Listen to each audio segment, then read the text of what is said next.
Good morning बच्चों मैं आज आपको कक्षा 8 का पाठ चाणक्य नीति पढ़ाने जा रही हूँ। यह नाटक है एक जिसमें कुछ पात्र हैं चाणक्य, चंद्रगुप्त, व्याघ्रपाद और अलका। पहला सीन है शिवी गणराज्य का मंत्रणा गृह। मध्य में एक कुशासन मंडित आसंदी पर आचार्य चाणक्य बैठे हैं। उनके सामने गंभीर मुद्रा में शिवी गणराज्य के प्रमुख व्याघ्रपाद, वहाँ के महामंडलपाल कुमार चंद्रगुप्त, मालव कुमारी अलका और कुमार सिंहरण बैठे हैं। सबकी मुद्रा गंभीर है। चाणक्य दीर्घ निश्वास के साथ सिंहरण से, तो तुम अपनी आंखों से सिकंदर और पुरु का युद्ध देखा? सिंहरण, हाँ आचार्य, आपके आदेश से मैं आदि से अंत तक इस युद्ध के पुरु के सैनिकों के बीच उपस्थित रहा। उनके साथ कंधे से कंधा मिलाकर मैंने यवन सैनिकों से चाणक्य पुरु की पराजय को किस प्रकार युद्ध किया देखते हैं। चाणक्य, पुरु की पराजय इस आर्य राष्ट्र का महा दुर्भाग्य है। इसकी आशंका मुझे पहले ही थी, किंतु पुरु ने मेरे परामर्श पर ध्यान नहीं दिया। चंद्रगुप्त, गुरुदेव, आपने तो उसके सामने यह प्रस्ताव रखा था कि वह आर्य राष्ट्र की सम्मिलित वाहिनी का नेतृत्व करे और आपकी प्रेरणा से पंचरथ के अनेक जनपद सिकंदर के विरुद्ध गुरु के अभिमान में संपूर्ण सहयोग देने के लिए कृत संकल्प थे, परंतु अभिमानी पुरु ने आपके प्रस्ताव का उपहास किया और अकेले ही सिकंदर को पराजित करने का स्वप्न देखता रहा। चाणक्य, चंद्रगुप्त, इसे सदैव स्मरण रखो कि स्वार्थी और अभिमानी शासक एवं राजनीतिज्ञ देश के सबसे बड़े आंतरिक शत्रु होते हैं। उन्हीं के अविवेक से राष्ट्रों पर बड़ी बड़ी विपत्तियां आती हैं। आंबी के स्वार्थ ने देश का द्वार सिकंदर के लिए खोल दिया और पुरु के दंभ ने पराजय का अविस्मरणीय कलंक इतिहास में अंकित कर दिया। सिंहरण, आचार्य, पुरु का पराक्रम और शौर्य असाधारण था। भारतीय सैनिकों की वीरता देखकर सिकंदर स्वयं स्तब्ध और मुग्ध था। आरंभ में वह विजय की आशा छोड़ बैठा था, किंतु दैव की पुरु के प्रतिकूल हो गया। चंद्रगुप्त, दैव किस भांति पुरु के प्रतिरूप हो गया? सिंहरण, अंतिम निर्णायक युद्ध होने के पूर्व कई बार सिकंदर की सेना ने वितस्ता पार कर इस पार आने का प्रयत्न किया। एक बार उसके असंख्य सैनिकों ने नौकाओं पर सरिता पार कर पुरु के स्कंधावार पर आक्रमण करना चाहा, पर भारतीय धनुर्धरों ने उनके सिरों को काट काट कर कंदुकों की तरह आकाश में उछाल दिया और उन्हें जल समाधि लेने को विवश कर दिया। वितस्ता के पुल पर से भी उन्होंने इस पार आने का प्रयत्न किया, पर इससे भी उन्हें सफलता नहीं मिली। व्याघ्रपाद, फिर सिकंदर की सेना को वितस्ता पार कर पुरु की सीमा पर प्रवेश होने का अवसर कैसे मिला? सिंहरण, पुरु और सिकंदर के स्कंधावार वितस्ता के आर पार बिल्कुल आमने सामने ही थे। पुरु को पता नहीं चल सका। सिकंदर ने ऊपर की ओर कुछ दूर हटकर एक अंधेरी रात्रि में अपनी विशाल वाहिनी वितस्ता के उस पार उतार दी। आंबी के द्वारा उसे ऐसे स्थान पर संस्थान मिल गया था जहां धारा के बीच एक द्वीप था और बिना नौकाओं के नदी पार करना सेना के लिए सुगम था। चाणक्य, देश की सुरक्षा के लिए सबसे पहले देशद्रोहियों का मूलोच्छेद होना ही चाहिए। उनके साथ नरमी का व्यवहार अपने आप में ही अक्षम्य द्रोह है। सिंहरण, यथार्थ है गुरुदेव। आंबी के कलुषित हृदय जैसी ही काली थी वह रात्रि जब सिकंदर की सेना वितस्ता के पार आई। आकाश में घने बादल घिर आए थे, घनघोर वर्षा भी हो रही थी। प्रतीक्षित यवन सेना इस प्रतिकूल परिस्थिति में भी नदी के पार आ गई। पुरु को जैसे ही इसकी सूचना मिली, उसने अपने युवराज के नेतृत्व में एक बड़ा सैनिक दल उसके प्रतिरोध के लिए भेज दिया। इस सैन्य दल ने बड़ी वीरता से सिकंदर की प्रगति को रोका, पर उनमें से कोई भी जीवित नहीं बचा।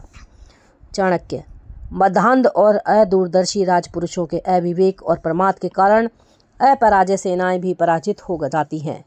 अच्छा, फिर क्या हुआ? सिंहरण, युवराज की सेना के निश्शेष हो जाने पर सिकंदर आगे नहीं बढ़ा और कुशल रण विशारद की तरह पुरु की सेना के आक्रमण की प्रतीक्षा करने लगा। महावीर पुरु ने आगे बढ़कर व्यूह रचना की और सिकंदर की सेना पर प्रबल आक्रमण किया। पुरु की सेना के हाथियों की मार से सिकंदर की सेना के छक्के छूट गए और उसने अपनी पराजय निश्चित प्रतीत होने लगी। चाणक्य, फिर सहसा पासा कैसे पलट गया? सिंहरण, गुरुदेव, सिकंदर अनैतिक और क्रूर तो अवश्य है, पर उसका साहस और रण कौशल अनुकरणीय है। वह साहस बटोरकर अपने चुने हुए अश्वारोही धनुर्धरों की सेना लेकर पुरु की हस्ती सेना पर टूट पड़ा।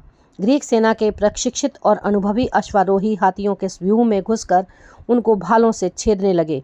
पुरु ने इस स्थिति को भी दृढ़ता से संभाला और अपने पैदल धनुर्धरों की सेना को अश्वारोही ग्रीक सेना के प्रतिरोध के लिए आगे कर दिया।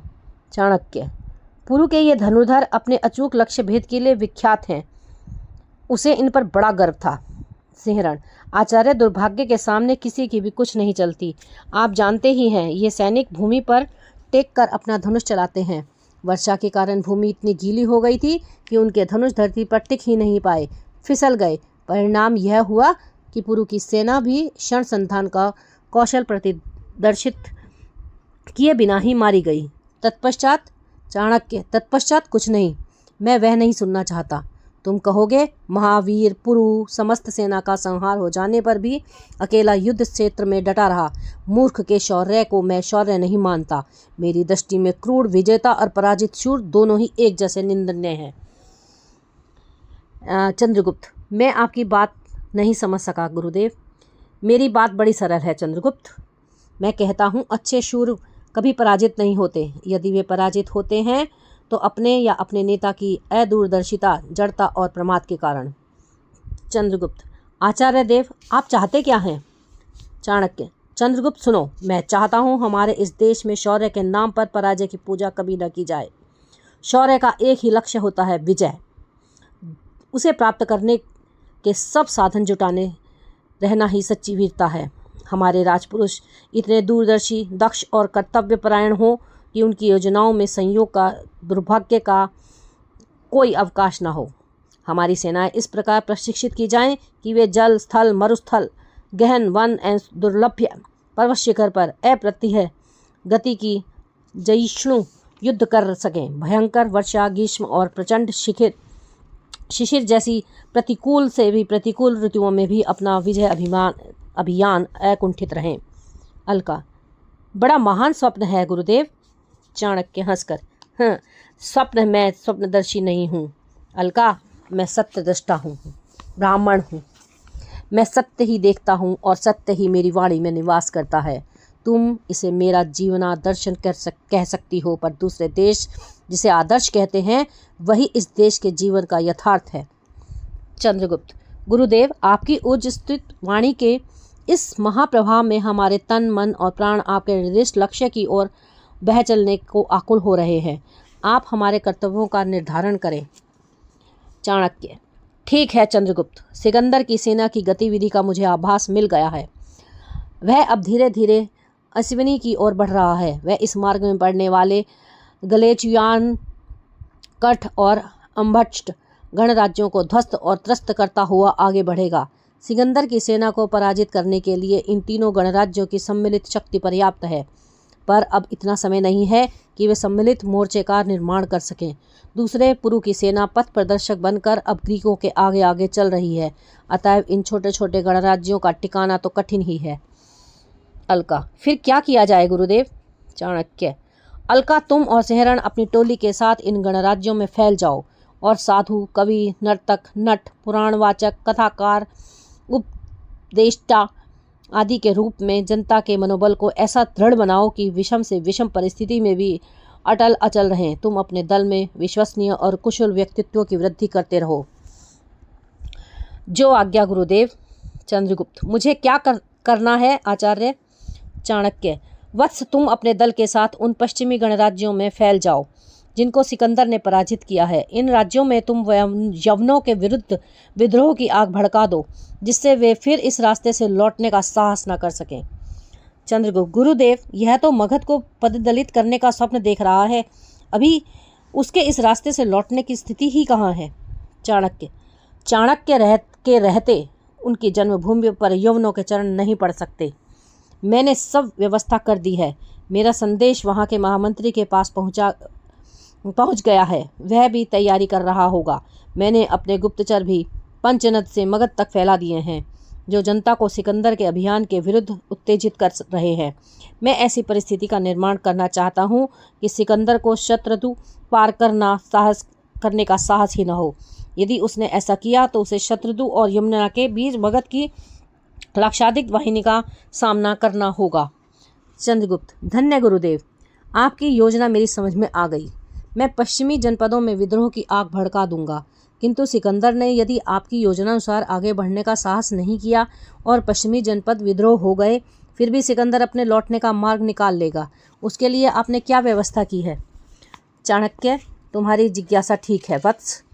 उस स्थिति में वह शूद्रकों और मालवों के जनपदों को पद दलित करता हुआ लौटेगा। उसके लिए भी मैं उपाय सोच लूँगा।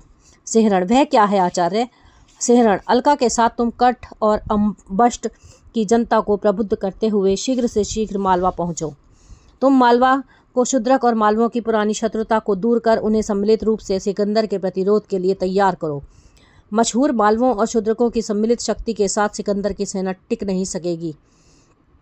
अलका, मैं चाहता हूँ मालवों के बाणों से ही सिकंदर को वीर गति प्राप्त हो। अलका, ऐसा ही होगा गुरुदेव। चाणक्य, सावधान रहना सिंहरण, सिकंदर की गुप्तचर व्यवस्था बड़ी पूर्ण है। चंद्रगुप्त, इस बीच आप कहाँ रहेंगे आचार्य? चाणक्य, मैं सब जगह रहूँगा चंद्रगुप्त। क्यों सिंहरण? सुना है सिकंदर भारत के ब्राह्मणों की खोज में है, वह उन्हें यूनान ले जाना चाहता है। सिंहरण, ठीक सुना है गुरुदेव, हंसकर। चाणक्य, मैं तुमसे भी भेंट करूँगा, कहूँगा मुझे ही अपने देश ले चले। सब, आचार्य चाणक्य की जय। चाणक्य नहीं बोलो, महाराज भारतीय राष्ट्र की जय। सब भारतीय राष्ट्र की जय। तो बच्चों, आपने देखा कुंवर चंद्र प्रकाश जी का लिखा ये नाटक अपने आप में कितना गौरवशाली है। अच्छा है, आपको समझ में आया होगा। धन्यवाद।